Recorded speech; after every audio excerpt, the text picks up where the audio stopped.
నమస్తే, welcome to Bharat today news రీడర్గా తన ప్రస్థానం మొదలుపెట్టి దాదాపు 60కి పైగా సినిమాలు చేశారు శ్రీనివాస్ భోగిరెడ్డి గారు. ప్రస్తుతం ఆయన మన స్టూడియోలో ఉన్నారు. అసలు ఆయన ప్రస్థానం ఎలా మొదలైంది ఈ రోజు మనం అడిగి తెలుసుకుందాం. హలో అండి శ్రీనివాస్ గారు, ఎలా ఉన్నారు? బాగున్నాను, నమస్తే. మీరు అన్నట్టుగా 60+ ఒక 25-30 వరకు అబౌట్ టు రిలీజ్ మూవీస్ ఉన్నాయి. అది ప్రతి నెలలోనూ ఒక 2-3 సినిమాలు అయితే డెఫినెట్గా ఉంటాయి. అది క్యారెక్టర్ యాక్టర్గా కానివ్వండి, లేకపోతే ఒక హీరోయిన్ ఫాదర్ కానివ్వండి, హీరో ఫాదర్ కానివ్వండి. సో ఫార్ మొన్నటి దాకా ఎక్స్ట్రాడినరీ మ్యాన్ వరకు ఆల్మోస్ట్ 62 మూవీస్ కంప్లీట్ అయ్యాయి. ఇక రావాల్సిన ఒక 28 to 30 మూవీస్ ఉంటాయి. ఫస్ట్ మీరు న్యూస్ రీడరా లేకపోతే అంబేద్కర్ ఓపెన్ యూనివర్సిటీలో ప్రొడ్యూసర్? ఫస్ట్ ఆఫ్ ఆల్ నేను హైదరాబాద్ 1988లో వచ్చాను. సింగర్గా యాక్టర్గా ఇవ్వాలని అప్పటికే థియేటర్ ఎక్స్పీరియన్స్ ఉంది నాకు. ఓకే. అప్పటికే ఆల్మోస్ట్ ఒక 150 ప్లేలెట్స్ అంటే నాటికల్లో చేశాను, నాటకాలు కూడా చేశాం. నేను basically I'm from Bhimavaram, west Godavari. అక్కడ డిఎన్ఆర్ కాలేజ్ స్టూడెంట్. నేను అక్కడ డిఎన్ఆర్ కాలేజ్లో ఫైన్ ఆర్ట్స్ అని ఒక ఆర్గనైజేషన్ ఉంది, స్టూడెంట్ ఆర్గనైజేషన్ ఉంది.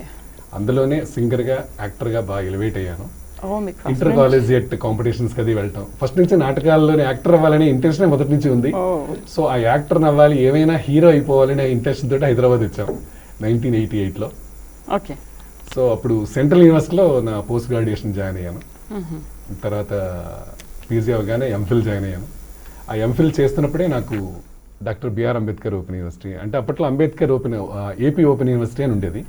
తర్వాత 92 in connection with Ambedkar centenary సందర్భంగా అంబేద్కర్ యూనివర్సిటీ అయింది. అందులో జాబ్ వచ్చింది. అది నా ఫస్ట్ ఇంటర్వ్యూ, ఫస్ట్ జాబ్ కూడా. అసలు ఇవన్నీ ఈ ఉద్యోగాలు ఇవన్నీ ఒక ఎత్తు అయితే, ఇంటెన్షన్ మాత్రం యాక్టర్ అవ్వాలి, సింగర్ అవ్వాలనే ఉండేది. అలా మొదలైంది. సో 1991లో ఆల్ ఇండియా రేడియోలో అనౌన్సర్గా కెరీర్ స్టార్ట్ చేశా. ఎస్, అంతకంటే ముందు దూరదర్శన్లో లైట్ మ్యూజిక్ సింగర్గా 88లోనే పాడేశాను అక్కడ. అంటే యాక్టర్ అవ్వాలి, సింగర్ అవ్వాలి అనేది పక్కన పెడితే, యాంకర్ అవ్వాలనో, న్యూస్ రీడర్ అవ్వాలనో, లేకపోతే ఒక ఎంప్లాయీని అవుతానో మాత్రం అనుకోలేదండి నేను. సో సిచ్యుయేషన్ అలా డిమాండ్ చేసి అలా అన్నిటికీ అడ్జస్ట్ అవుతూ వస్తూ ప్రొడ్యూసర్ వరకు వెళ్ళి, సో చూడని కష్టాలను కూడా చూసేసి మరీ వచ్చా. మా ఇంటి పేరు భోగిరెడ్డి అయితే అది కాస్త కుంతి శ్రీనివాస్ అయింది. కుంతి అంటే it's my production made it for Gemini 1996లో in association with Padmalaya telefilms. I produced it for Gemini channel. రావడం ఎందుకు అంటే ఫీల్డ్లోకి లేట్గా వచ్చారా, లేకపోతే మీ ఎస్టాబ్లిష్ అనేది గత కొంతకాలం నుంచే కొంచెం పాపులారిటీ కనిపిస్తుంది? మిగతా వాళ్ళందరూ ఇలా వచ్చి ఒక సినిమాతోనే పాపులర్ అయిపోతారు కదా, మీరెందుకు అంత తొందరగా పాపులర్ అవ్వలేకపోయారు? మెయిన్ రీజన్, యాక్టర్ అవ్వాలన్నా, సింగర్ అవ్వాలన్నా, ఇండస్ట్రీలో సెటిల్ అవ్వాలి అనుకుంటే ఫైనాన్షియల్ బ్యాక్ డ్రాప్ కూడా చాలా ఇంపార్టెంట్. అంటే ఫ్యామిలీ డెఫినెట్ గా. అంటే లేదు, మనం తినడానికి ఉండటానికి కనీస అవసరాలు తీరే స్టేజెస్ లో ఉంటే మిగతా ఎఫర్ట్స్ అన్ని పెట్టచ్చు. సపోజ్ నేను ఇంట్రెస్ట్ కదా యాక్టర్గా అని చెప్పి సినిమాలు, ఆఫీసుల చుట్టూరు, లేకపోతే ప్రొడ్యూసర్ చుట్టూరు, డైరెక్టర్ చుట్టూరు తిరుగుతూ ఉండటం వల్ల నాకు at the end of the day పరిస్థితి ఏంటి, ఇంటి దగ్గర ఫైనాన్షియల్గా నాకు ఒక సపోర్ట్ కావాలి. ఫస్ట్ ఆఫ్ ఆల్ అది స్ట్రాంగ్ ఉన్న రోజున ఏమైనా ఆపర్చునిటీస్ ట్రై చేయొచ్చు. అలాగే నాకు 89 అండ్ 90లో సీరియల్స్, స్త్రీ సీతాపతి అని సీరియల్స్ వచ్చి అప్పట్లో అచ్యుత్ గారితో కలిసి చేసాం దూరదర్శన్లో. Was the only one channel still it is. So ఇప్పుడు నెంబర్ ఆఫ్ ఉన్నాయనుకోండి. అయితే గవర్నమెంట్ ఛానల్ అది ఒకటే ఉండేది. అప్పట్లో దూరదర్శన్ ఆర్టిస్ట్ అంటే చాలు ఒక మెగా లెవెల్ అనమాట, ఆర్టిస్ట్ అందరూ ట్రీట్మెంట్ అలా ఉండేది. అఫ్ కోర్స్ మేము కూడా అలాగే ఫీల్ అవుతుండేవాళ్ళం. సో అందులో పాటలు లలిత సంగీతం పాడాను, అండ్ యాంకర్గా చేశాను, అండ్ యాక్టర్గా ఎంట్రీ అయ్యాను. దూరదర్శన్లో కూడా సింగిల్ ఎపిసోడ్స్ ఉండేవి, అంటే వాళ్ళే ప్రొడ్యూస్ చేస్తే అందులో మెయిన్ లీడ్స్ అంటే మన హీరో అనుకోవచ్చు. ఇప్పుడు ఎలాగో కాలేదు కాబట్టి అది మాట్లాడుకోవచ్చు. హీరో క్యారెక్టర్స్ అన్ని మ్యాక్సిమం చేశాను అప్పుడు. అయితే 92 నాకు జాబ్ వచ్చింది గవర్నమెంట్ సర్వెంట్గా. సో ఉద్యోగం ఉంది కాబట్టి ధైర్యంగా నేను ఎప్పుడన్నా కాస్త లీవులు పెట్టుకుని మేనేజ్ చేసుకుంటూ వెళ్ళొచ్చు అనే అభిప్రాయంతో ఉండటం వల్ల నేను క్యారెక్టర్ యాక్టర్గా ఎదగలేకపోయాను. గ్రాడ్యువల్లీ 96, 98, 2008 వరకు వచ్చేప్పటికల్లా చాలా ప్రాజెక్టులు చేశాను, సీరియల్స్ అన్ని చేశాను. వినాయకుడి సినిమాతో మాత్రం బాగా ఎస్టాబ్లిష్ అయ్యాను. That was my first movie. Sai Kiran అడవి గారని తను నన్ను బాగా ఎంకరేజ్ చేశారు. Is more than like a brother. So ఆయన బాగా ఎంకరేజ్ చేసి లీడ్ క్యారెక్టర్ నాకు ఇచ్చారు. ఇంటి శ్రీనివాస్ గారికి ఇస్తే ఈ క్యారెక్టర్ ఎలా ఉంటుంది, హీరోయిన్ ఫాదర్ కదా, సో చూద్దాం అంటే. ఎప్పుడు కూడా ఎలా ఉంటుందంటే క్యాలిక్యులేషన్స్ ఇండస్ట్రీలో హీరోయిన్ సీనియర్ అయితే క్యారెక్టర్ యాక్టర్లు కొంచెం కొత్త వాళ్ళని పెడతారు.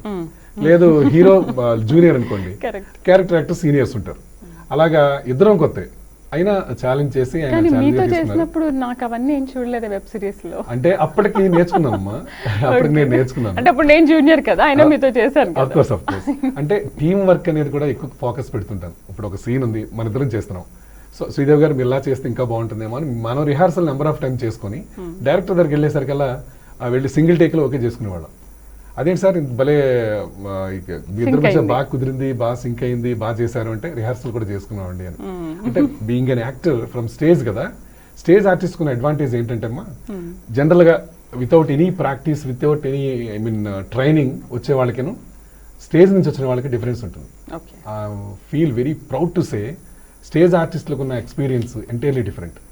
వాడి బాడీ లాంగ్వేజ్ కానీ, వాళ్ళు మాట్లాడే తీరు కానీ, ఎవ్రీథింగ్ చాలా చేంజ్ ఉంటుంది. నాకు అది చాలా అడ్వాంటేజ్, చాలా నేర్చుకున్నాను.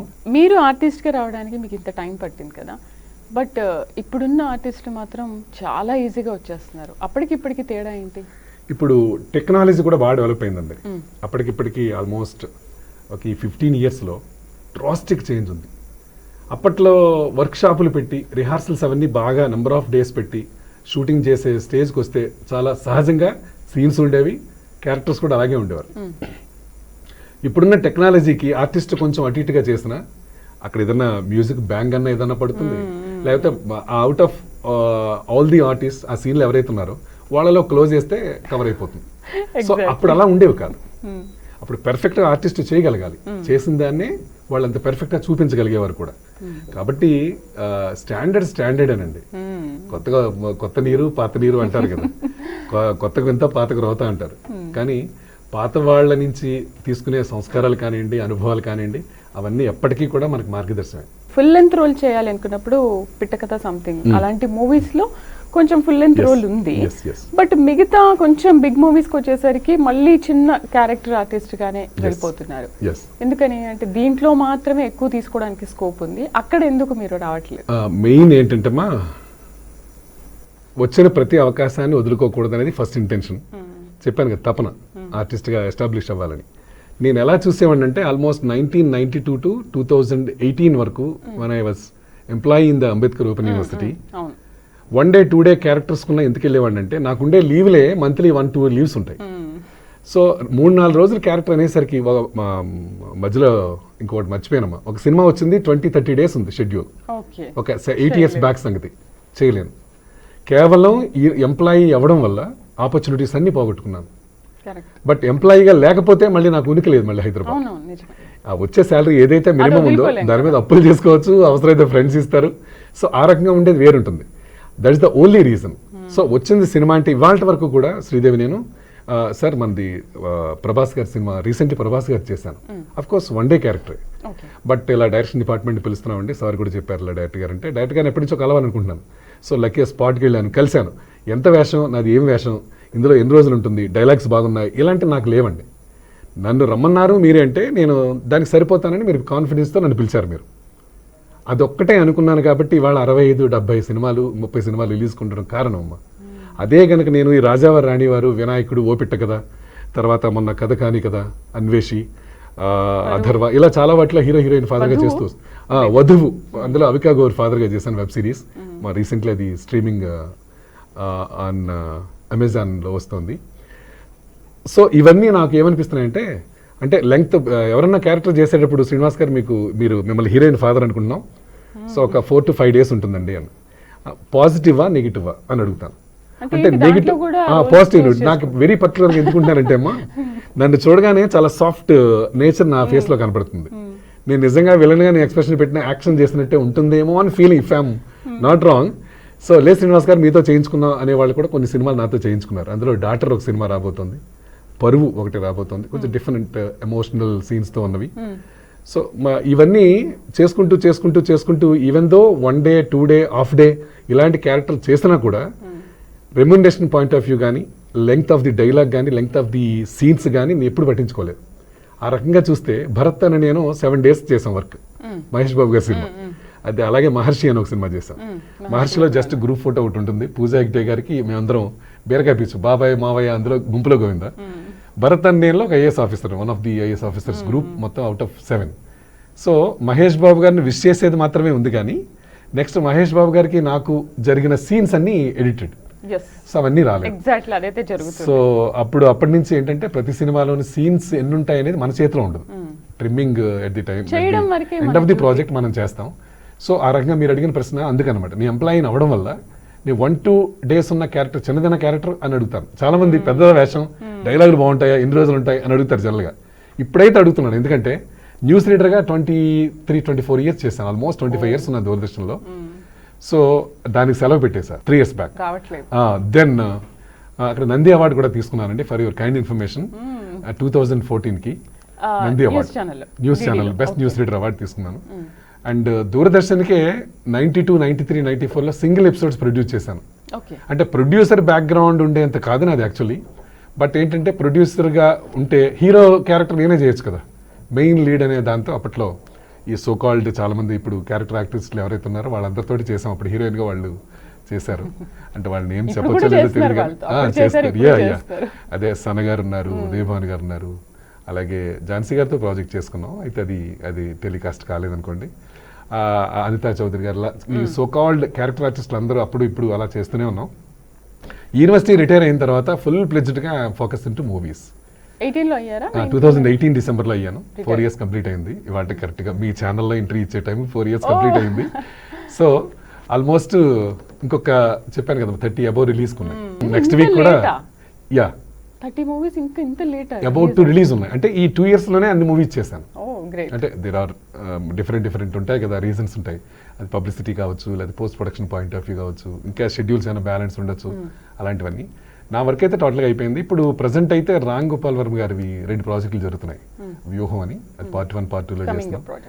కమింగ్ ప్రాజెక్ట్స్ అయితే ఆల్మోస్ట్ ఒక 7 ఉన్నాయి. రాజేంద్ర ప్రసాద్ గారిది ఆల్రెడీ క్లైమాక్స్ అని ఒక సినిమా చేశాను వారితోటి, 2nd, 3rd లీడ్ చేశాను అందులో. అలాగే పింక్ ఎలిఫెంట్ నిహారిక ఉన్నారు కదమ్మా, వారి ప్రొడక్షన్స్లో కూడా రాజేంద్ర ప్రసాద్ ఫ్రెండ్గా ఒకటి చేశాను. ఇప్పుడు తాత మనవడని ఒక ప్రాజెక్ట్ మూవీ చేస్తున్నాం రాజేంద్ర ప్రసాద్ గారు నేను. ఆయనకి ఆ సినిమాలో కూడా 3rd, 4th లీడ్ క్యారెక్టర్ నాది. అదంతా మా west Godavari, east Godavari side జరుగుతుందన్నారు. ఇంకా హ్యాపీగా ఒప్పుకున్నాను. మీ ఫ్యామిలీ గురించి ఏం చెప్తారు? Family wife she knows dance అండి. తను భీమవరం డిఎన్ఆర్ లో ఉన్నప్పుడు తను ఇంటర్మీడియట్ లో ఉండేవారు, నేను డిగ్రీ ఫైనల్ ఇయర్ లో ఉన్నా. తను డాన్సర్ బేసికల్లీ. మా పరిచయం అలా మొదలైంది. తర్వాత పేరెంట్స్ ఆల్మోస్ట్ అలాంటిదే. ఫ్యామిలీ ఫ్రెండ్స్ అయ్యాం, తర్వాత ఫ్రెండ్స్ అయ్యాం, మ్యారేజ్ అయింది. తర్వాత ఇప్పుడు I have 1 daughter and son అండి. డాటర్ వచ్చి she is into Kuchipudi dance మాట. తను ఇప్పుడు పిహెచ్డి చేస్తుంది. మూవీస్ డబ్బింగ్స్ అవి చేసింది. 1-2 మూవీస్ ఒక ఛాలెంజింగ్ క్యారెక్టర్స్ ఉండేవి ఏవైతే ఉంటాయో అలాంటివి రోల్స్ 2-3 సినిమాలు ఉన్నాయి తనకు రిలీజ్కి. బట్ మెయిన్ ఫోకస్ అంతా డాన్స్ అనమాట తను.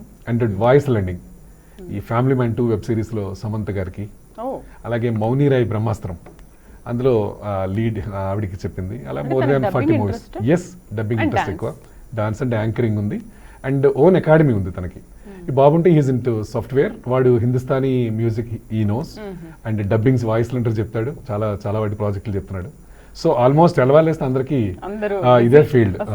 మాది మహేష్ బాబు గారు అన్నట్టు ఉప్మా ఫ్యామిలీ మాది. తెల్లవాళ్ళేస్తే మైకులు మేకప్లు ఉంటాయి. అది మా అమ్మాయి, ఆమె ఎంజాయింగ్ నౌ. యూనివర్సిటీ నుంచి అండ్ న్యూస్ నుంచి ఫ్రీ అయిపోయాక చాలా మూవీస్ చేశారు. ఎస్ ఇప్పుడు ఫ్రీ బర్డ్ అయ్యాను. అప్పుడు ఏంటంటే ఆఫీసర్ బాస్తో ప్రాబ్లము, అలాగే దూరదర్శన్లో న్యూస్తో ప్రాబ్లము, రకరకాలుగా ఉంటాయి. చేయలేకపోతున్నాను. మీతో కూడా నెంబర్ ఆఫ్ టైమ్స్ షేర్ చేసుకున్నాను. ఒక 10 days 15 days చేయాలంటే మధ్యలో న్యూస్ ఉంటుంది. ఆ న్యూస్ సెలవు పెట్టి షూటింగ్ చేస్తాం. తర్వాత మళ్ళీ న్యూస్లో ప్రాబ్లం అవుతుంది. తర్వాత యూనివర్సిటీలో సెలవు పెడతాం. ఆ రోజు మళ్ళీ టీవీలో కన్నా సినిమాల్లోనూ కనపడతాం. అక్కడ మళ్ళీ వాళ్ళు ఏదో చేస్తారు. అలాగే సస్పెండ్ అయ్యాను నేను. న్యూస్ రీడర్గా ఉన్నప్పుడు నేను మెడికల్ లీవ్ పెట్టాను యూనివర్సిటీలో. పెట్టి టీవీలో కనపడ్డాను అనమాట. వన్ ఆఫ్ ది డైరెక్టర్ చూశారు. నువ్వు ఫీవర్ అని చెప్పావు, నేను టీవీలో చూశాను. సార్ మా ఇంటికి దగ్గర కదా, సో 15 నిమిషాలే కదండి బులెటిన్. 7 to 7:15 ఉండేది. అప్పుడు అబద్ధం చెప్పడానికి లేదు. సరే ఇక దొరికిపోయాను. అంటే కనీసం ఒక 2000 అన్నా వస్తుంది కదా సార్, ఆఫీస్ లీవ్ కదా అంటే నో అని షోకాజ్ ఇచ్చారు. 3 months నేను సస్పెండ్ అయ్యా యూనివర్సిటీలో. సో అలాగే న్యూస్ గురించి చెప్పాలి మనం. సేమ్ మీరు కూడా న్యూస్లో దూరదర్శన్లో ఉన్నారుగా. సో అక్కడ న్యూస్ రీడర్గా casual, even though it is casual. ఇప్పుడు శాంతి స్వరూప్ గారు లాంటి వారే పర్మనెంట్ ఒక్కరే. He was the only news reader at the time. So అందమని ఒక సీరియల్ ఈటీవీలో చేశాను. సో చేసినప్పుడు అది కూడా ఎపిసోడ్ శ్రీనివాస్ నేను నువ్వు టీవీలో కనిపించావు ఈటీవీలో అన్నారు. అది ఎప్పుడో చేసాను సార్, ఎప్పుడో చేసినట్టు ఏం లేదు, రీసెంట్గా చేసావు. టీవీలో న్యూస్ రీడర్గా దూరదర్శన్లో ఉన్న వాళ్ళు అప్పుడు చాలా స్ట్రిక్ట్గా ఉండేది, బయట ఎక్కడ చేయకూడదు, యాక్టర్గా అసలు చేయకూడదు. అంటే న్యూస్ రీడర్ అనగానే నమస్తే నేను శ్రీనివాస్ భోగిరెడ్డి అనగానే ఓ ఈజ్ న్యూస్ రీడర్, నేను చెప్పే ప్రతిదీ అథెంటిక్, ఇది రియాలిటీసే ఉంటాయి. Dignified job. అది క్యారెక్టర్ సపోజ్ ఒక టెర్రరిస్ట్, అదర్వైజ్ ఒక ఒక డ్రైవరు, ఓ లేకపోతే ఒక మరో రకమైన రసంతో ఉన్న క్యారెక్టర్ యాక్టర్గా అయితే ఆ ఇంపాక్ట్ పడుతుంది కదా రేపు న్యూస్కి వచ్చేటప్పుడు అనే ఫీలింగ్తో ఉంటుంది. Of course it was right, but ఏంటంటే మనకేమో నేను ఎంతసేపు ఇవన్నీ చూసేవాడిని కాదు, ఆపర్చునిటీస్ దొరికిందా వాడేసుకుందాం అనుకున్నట్టు ఉండేవాడిని. సో అప్పుడు కూడా ఆ రకంగా కూడా 2 months దూరం అయ్యాను న్యూస్కి. ఎస్, అది నావన్నీ అయ్యోలున్నాయి శ్రీదేవి, నావన్నీ అయ్యోలున్నాయి, చాలా అయ్యోలున్నాయి. సో యా, చాలా ఫేస్ చేశారు. ఎస్ అమ్మా. సో ఎప్పుడైతే మీరు ఫుల్ ఫ్లెడ్జ్డ్ గా మూవీస్ చేస్తున్నారు అప్పటి నుంచే శ్రీనివాస్ భోగిరెడ్డి చాలా ఫేమస్ అయ్యారు. ఎస్, శ్రీనివాస్ భోగిరెడ్డి అని పెట్టడం కంటే డిడి శ్రీనివాస్ అని పెట్టుకోవడం నాకు ఇంట్రెస్ట్ మాట బాగా. అంటే ఈవెన్ ప్రొడక్షన్స్ కుంతి చేసినప్పుడు కానీ ఈవెంట్స్ అవి చేశాను కొంతకాలం. ఈ గంటాడి కృష్ణ గారు, మణిశర్మ గారు, కోటి గారు వాళ్ళ ఈవెంట్స్ చేశాను నెల్లూరులో. రాశి గారు ఉన్నారు, వారిది కాకినాడలో ఒక ఈవెంట్ చేశాం. ఆల్మోస్ట్ లాసెసే తప్ప ఏది కూడా నాకు బెనిఫిట్స్ ఏం రాలేదు. ప్రాజెక్ట్స్ సీరియల్స్ దగ్గర నుంచి అన్ని లాస్లు అవడంతో ఇంకా వద్దులే, ఇంకా ప్రొడక్షన్స్ అన్ని మానేద్దాం. దూరదర్శన్ మాత్రం మానకుండా అందులో న్యూస్ రీడర్ కానివ్వండి, ఎంప్లాయ్మెంట్ న్యూస్ కానివ్వండి, లైట్ మ్యూజిక్ కానివ్వండి, డ్రామాస్ కానివ్వండి, అలాగే దృశ్య శ్రవణ విద్యా వికాస్ కేంద్రం అని ఒకటి ఉంది దూరదర్శన్ బ్యాక్ సైడ్ రావంతపూర్లో. అందులో కూడా వాయిస్ ఓవర్స్ అండ్ సింగర్గా అండ్ యాక్టర్గా వాళ్ళు బాగా ఎంకరేజ్ చేశారు నన్ను. SIET అంటారు సైట్, వాళ్ళకి ఎప్పటికీ నేను రుణపడి ఉంటాను నన్ను ఎంకరేజ్ చేసిన దానికి. అలాగే దూరదర్శన్ వాళ్ళు కూడా సేమ్, నన్ను 25 years ఇన్ ఆల్ యాంగిల్స్ భరించారు, వాళ్ళు ఎంకరేజ్ చేశారు. అలాగే ఆల్ ఇండియా రేడియో, ఇవన్నీ నాకు అమ్మా నాన్న లాంటివి. వీటిని చూసి ఎన్నో మాట్లాడడం నేర్చుకున్నాను. ఒక విలేజ్ నుంచి రాగానే ఒక స్లాంగ్ ఉంటుంది, హాయ్ బలెవరనే వానరా అంటారు. నన్ను ఆ స్లాంగ్ 2-3 సినిమాలు తెప్పించింది. రాజావారి రాణివారు, అది యాజ్ ఇట్ ఈజ్ మాట, ఈస్ట్ గోదావరి స్లాంగ్. సో అందులో ఆ సినిమా నాకు చాలా ఇష్టమైంది. అంటే క్యాజువల్ అనమాట, నా బాడీ లాంగ్వేజ్, నా మాట్లాడే తీరు. రవికిరణ్ కోలా డైరెక్టర్ ఉన్నారు, సార్ మీరు మీ చాయిస్ ఇది, మీ లాంగ్వేజ్ ఇది, మీ చాయిస్ అన్నారు. సో నేను యాక్షన్ చేసినట్టే లేదు, చూసిన తర్వాత అనిపించింది ఓ చాలా బాగుంది అని నాకు అనిపించింది. సో నేను చేసిన ఈ 60-70 మూవీస్ ఏవైతే ఉన్నాయో సోఫార్ అన్నిటికీ నాకు ఆ సినిమాలే మంచి పేరు తెచ్చాయి. డబ్బింగ్ కాకుండా సింగర్ కూడా, సింగర్గా అంటే ఫస్ట్ మీరు స్టార్టింగ్ రావడమే సింగర్ గానే ముందు లలిత సంగీతం పాడతాను నేను. లేదంటే ఒక మంచి సాంగ్ తోనే మనం స్టార్ట్ చేసాం. పర్వాలేదు, ఇప్పటికైనా పోయిందే లేదు, పాడతాను మనం, మీరు మధ్యలో టైం ఉన్నప్పుడు పాడతాను. లలిత సంగీతం మొదలుకొని పాడుతా తీగ సినిమా పాటల వరకు నా ప్రస్థానం సింగర్ గానే చాలా మందికి తెలుసు. నేను శ్రీనివాస్ అంటే సింగరు ప్లస్ యాక్టర్, యాక్టర్ అనేది సెకండరీ, సింగర్ అనేది ముందు అందరికీ తెలుసు, డబ్బింగ్ ఆర్టిస్ట్గా అందరికీ తెలుసు. సో అప్పట్లో చాలా సినిమాల్లో పాడదామని ట్రై చేశాను. బట్ ఇవన్నీ యాక్టర్గా ఒక పక్క, న్యూస్ రీడర్గా ఒక పక్క, డబ్బింగ్ ఆర్టిస్ట్ ఒక పక్క, నంబర్ ఆఫ్ యాక్టివిటీ క్వాలిటీస్ కంటే యాక్టివిటీస్ ఎక్కువ ఉన్నాయి.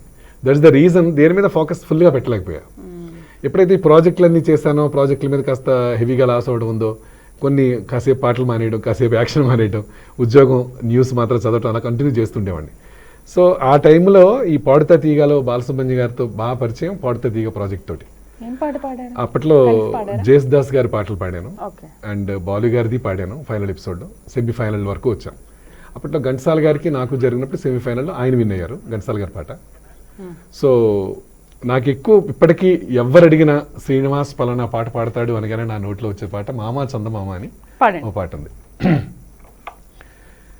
మామా చందమామ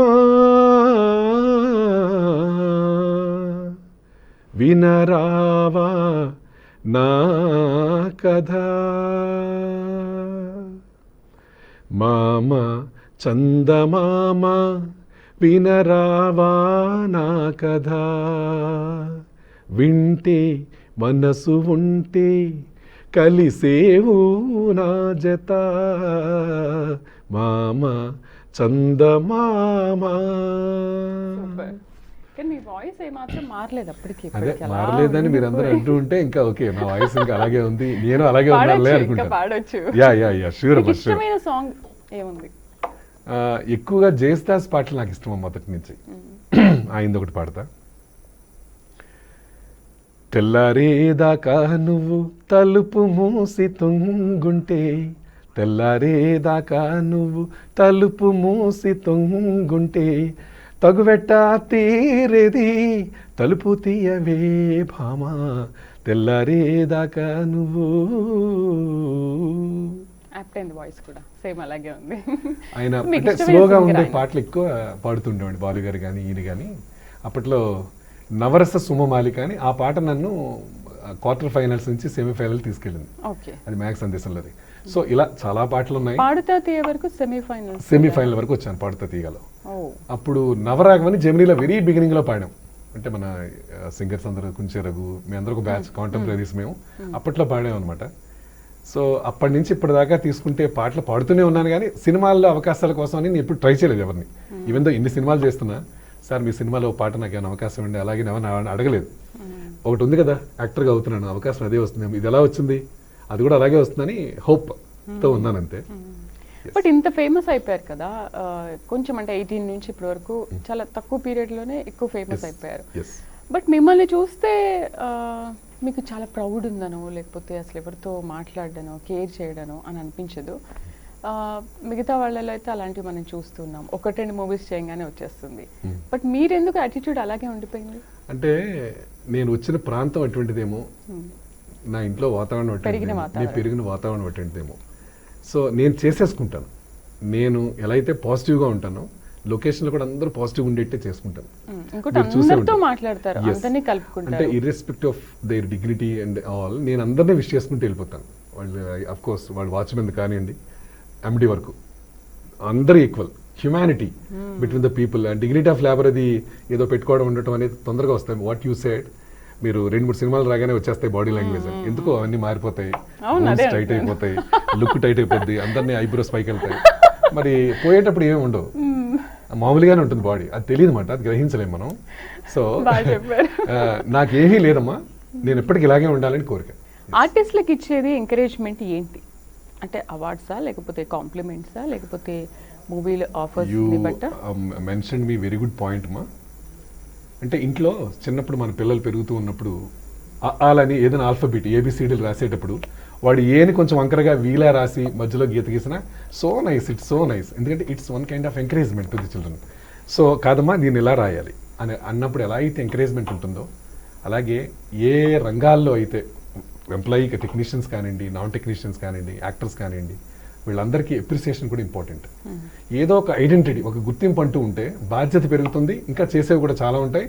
ఓ ఈయనకి అవార్డు వచ్చింది అంటే, మెగా అవార్డు వచ్చింది అంటే, సో ఆయనతో ఏదో గొప్పతనం ఏదో ఉండాలి, సో మనం కూడా నేర్చుకోవాలి అని ఆయన్ని ఫాలో అయ్యే వాళ్ళు చాలామంది ఉంటారు. అలాగా ప్రభుత్వాలు కూడా చాలామంది ప్రైవేట్ ఆర్గనైజేషన్స్ ఉంటాయి, రిజిస్టర్డ్ ఆర్గనైజేషన్స్, వాళ్ళందరూ అవార్డ్స్ ఇస్తూ ఉంటారు. దాంతో పాటుగా ఒకప్పుడు మన గవర్నమెంట్ ఆఫ్ ఏపీ అంటే ఉమ్మడి రాష్ట్రాలు కలిసి ఉన్నప్పుడు 100% అప్పుడు నంది అవార్డ్స్ అని ఎవ్రీ ఇయర్ ఇస్తూ ఉండేవారు. దాన్ని నేను కూడా తీసుకున్నాను, కానీ అవార్డు అనౌన్స్ చేయడమే కానీ నా చేతికి అందలేదు ఇంకా. అంటే 2012 నుంచి 2016 వరకు అనౌన్స్ చేసినప్పుడు బ్యాచ్లో ఉన్నాను నేను. అక్కడి నుంచి అనౌన్స్మెంట్లే లేవు, కనీసం ఇప్పుడు నంది నాటకాలను జరుగుతుంటాయి, అలాగే నంది ఉత్సవాలు చేస్తూ ఉంటారు, నాటకాలు పెడుతుంటారు, నటీనటులు చాలా మంది ఎంకరేజ్ చేయడానికి it's one kind of platform to show their talent. Apart from that మన సినిమాలకు కూడా ఈ నంది ఇక్కడ ఎంతసేపు ఫిల్మ్ఫేర్ అవార్డులు లేకపోతే సైమా అవార్డులు ఇవన్నీ అవార్డులే వస్తున్నాయి, కానీ లోకల్గా అంటే మన స్టేట్ పరంగా ఉండే అవార్డులు ఎందుకు ఇవ్వట్లేదు మాకు ఇప్పటికి ఎవరికి అర్థం కానిపోయే ప్రశ్నే. సో చాలామంది అదొకటి ఉండిపోయింది ఆర్టిస్టులో. సో ఇప్పుడు మనకి పాపులర్ ఆర్టిస్ట్ పోసాని కృష్ణమురళి గారు ఫిల్మ్ డెవలప్మెంట్ కార్పొరేషన్ ఏపీకి వెళ్ళారు ఆయన. సో అక్కడ ఒకసారి మొదలు పెడదాం, ఒకసారి అపాయింట్మెంట్ తీసుకుని ఆర్టిస్టుల తరఫున ఏమన్నా సీనియర్ ఆర్టిస్టులు అందరినీ ఏమన్నా తీసుకుని అడుగుదాం అనేది ఒకటి ఉంది నాకు ఇంటెన్షన్. అంటే నాకనే కాదు ఇంకా చాలామంది, నేను ఒక గైడ్ చేసిన వాడిని అవుతాను కదా, నాలా ఎంతోమంది ఎదురు చూస్తున్నారు. అది ఎందుకు గవర్నమెంట్ ఎంకరేజ్ చేయట్లేదు అనేది ఇంతవరకు నాకు అయితే అర్థం కాలేదు. దాని మీద దృష్టి సారించాలి. ఈ కల్చరల్ ఆర్గనైజేషన్స్ ఏవైతే ఉంటాయో వీళ్ళందరూ కలిసి ఒకసారి ఒక పాయింట్లా తీసుకుని వెళ్ళి గవర్నమెంట్ దగ్గర కలవాలి, కలిస్తే బాగుంటుంది అనేది నా అభిప్రాయం. మీరు ఇప్పటివరకు అందుకున్న అవార్డులు ఢిల్లీ తెలుగు అకాడమీ వాళ్ళది బెస్ట్ న్యూస్ రీడర్ అవార్డు తీసుకున్నాను, అది కూడా 2014లోనే తీసుకున్నాను. ఢిల్లీకి సంబంధించి. అండ్ గవర్నమెంట్ ఆఫ్ ఏపీ అలాగే అనౌన్స్ చేసింది అదొకటి నాకు Nandi award. Plus more than 1200 awards ఉన్నాయి సింగర్గా నాకు. కాళిదాస్ కళానికేతన్, కళాసాగర్ చెన్నై, అండ్ గూడూరులో కాళిదాస్ కళానికేతన్ అని ఎస్పి బాలసుబ్రహ్మణ్యం గారు అందులో పార్టిసిపెంట్గా వచ్చి 1962లో he got first prize in light music. So ఆ పాటతో ఎవరైతే గౌస్ బాషా అని ఫౌండర్ ప్రెసిడెంట్ ఉన్నారు ఆర్గనైజేషన్ కాళిదాస్ కళానికేతన్ అని, ఆయన ఒక్కరే బాలు గారిని చాలా చనువుగా పలకరించే వ్యక్తి. Is no more recently expired. Hats off to him. ఆయన నాలంటి వాళ్ళు ఎంతో మందిని సో కాల్డ్ సింగర్ చాలామంది ఆ స్టేజ్ నుంచి పాడి సినిమాల్లోకి వెళ్ళిన వాళ్ళే ఉన్నారు. బాలు గారి దానికి పర్మనెంట్ గౌరవ అధ్యక్షులుగా ఉండేవారు అనమాట. ఆయన ఒక 50-60 ఏళ్ళు ఆ సంస్థని ఎవ్రీ ఇయర్ కాంపిటీషన్లు పెట్టినప్పుడు నేను పార్టిసిపేట్ చేశాను. ఒక 10 years ప్రత్యేకంగానే లైట్ మ్యూజిక్, ఫిల్మ్ మ్యూజిక్, జానపదాల్లో ప్రైజులు తీసుకున్నారు. తీసుకున్నప్పుడు బాలు గారు అలా పరిచయం నాకు. ఆ పరిచయంతో పాడుతా తీయగలు ఇంకా దగ్గరయ్యాం. తర్వాత ఒకటి ప్రాజెక్ట్ కూడా మ్యూజిక్ కంపోజ్ చేశాను. పద్మాలయ టెలిఫిల్మ్స్ వాళ్ళు శ్రీకృష్ణ పాండే గారు ప్రాజెక్ట్ తీశారు. దానికి మ్యూజిక్ డైరెక్టర్గా ఒక పాట చేశాను. అప్పుడు బాలు గారితో పాడించుకున్నాను. నారాయణ రెడ్డి గారు రచన. ఏం పాట పాడతారు? శ్రీకృష్ణ పాండవి అని టైటిల్ సాంగ్, అది దూరదర్శన్లో టెలికాస్ట్ అయింది. నారాయణ రెడ్డి గారు ఏమో రచన, మహానుభావులు. అలాగే పి చంద్రశేఖర్ రెడ్డి గారు డైరెక్టర్, పద్మాలయ టెలిఫిల్మ్స్. అది అంటే జన్మలన్నిటిలోకి మానవ జన్మ ఎలా అయితే ఉత్తమం ముఖ్యం అంటారో అక్కడ అన్ని మ్యాచ్ అయ్యి అలాంటి మహానుభావులతో ప్రాజెక్ట్ చేయగలిగింది జన్మకు ధన్యమని అదొకటి ఫీల్ అవుతాను. సినారే గారితో 3 days ట్రావెల్ మీకు ఎలా అనిపించింది? ఎందుకంటే నేను ఒక 2 times ఆయనతో అవార్డ్ ఫంక్షన్స్లో గెస్ట్ రోల్లోనే జస్ట్ అలా కనిపించినప్పుడు ఆయనతో మాట్లాడుతుంటే నిజంగా ఎక్కడ లేని భయం వస్తుంది. ఆయన అసలు మాట్లాడరు, చాలా కోపంగా ఉంటారు. నేను చాలాసార్లు ఏంటంటే ఉన్నంత సేపట్లో కూడా చాలాసార్లు అలా సైలెంట్గా ఉండి అలా ఉండేదాన్ని. మీరేం చెప్తారు ఆయన గురించి? మనం మాటల్లో మేధావులు అంటుంటాం. మేధావులు అంటే తెలివైన వాళ్ళు జనరల్గా అన్నట్టుగా, ఒక అంటే మనకంటే తెలివైన వాళ్ళు అన్నట్టు. బట్ ప్రపంచంలో చాలా కొద్దిమంది మేధావులు ఉంటే ఆ మేధావుల్లో అంటే ఇప్పుడు నా ఏజ్ని కంపేర్ చేసుకుంటే కనుక ప్రత్యక్షంగా ఉండే మేధావులు నారాయణ రెడ్డి గారు లాంటి వ్యక్తులు, జ్ఞానపీఠ అవార్డు గ్రహీత. సో అలాంటి వ్యక్తులు కలిసేప్పుడు ఆటోమేటిక్గా కొంచెం నర్వస్ ఫీల్ అవుతూ ఉంటాం. కలవాలి అంటే ఇప్పుడు సాక్షాత్తు తిరుపతి వెంకటేశ్వర స్వామి దర్శనం దూరం నుంచి చేసుకుంటాం, రెండు అంటుంటారు, జస్ట్ దండం పెట్టుకుని వచ్చేస్తాం. సో అలా కాకుండా మీరు డైరెక్ట్గా గర్భగుడిలోకి వెళ్ళి దండం పెట్టుకోండి అన్నప్పుడు మనం ఎలా అయితే మానసికంగా శారీరకంగా ఫీల్ అవుతామో, ఒక ఉద్వేగానికి గురవుతాం. ఇక మనసా వాచా కర్మణ ఆ కాసేపు త్రికరణ శుద్ధిగా అక్కడే ఉంటాం మనం. అలా ఒక దేవుడి దగ్గర కూర్చున్నట్టుగా ఉంది నారాయణ రెడ్డి గారి సమక్షంలో కూర్చున్నప్పుడు, పి చంద్రశేఖర్ రెడ్డి గారు, పిసి రెడ్డి గారి సమక్షంలో కూర్చున్నప్పుడు. అసలు దీనికి ముందమ్మా సూపర్ స్టార్ కృష్ణ గారు ఆఫీస్లో అదే కదా పద్మాలయ టెలిఫిల్మ్స్తో వర్క్ చేశాను కదమ్మా. ఆదిశేషగిరిరావు గారు, హనుమంతరావు గారితో పరిచయం ఉంది. సో ఆ ముగ్గురితో కూర్చున్నప్పుడే సూపర్ స్టార్ కృష్ణ గారిని చూసినప్పుడే నాకు ఆ ఫీలింగ్ వచ్చింది. సో అంతకంటే తెలియని ఉద్వేగం ఏదో నారాయణ రెడ్డి గారు కలిసినప్పుడు మన పాట కృష్ణ గారే అన్నారు, హనుమంతరావు గారు కృష్ణ గారు కలిసి అన్నారు, శ్రీనివాస్ ఆ పాట నారాయణ రెడ్డి గారితో రాయించండి, పిసి రెడ్డి గారు ఉన్నారు అప్పుడు, అక్కడే చేయించండి, అక్కడ మీకు ఓకే కదా సార్. అయిపోయి సార్తో నాకు ఓకే అంటే సార్, ఆయన రావడానికి అదృష్టం అని వెళ్ళాం.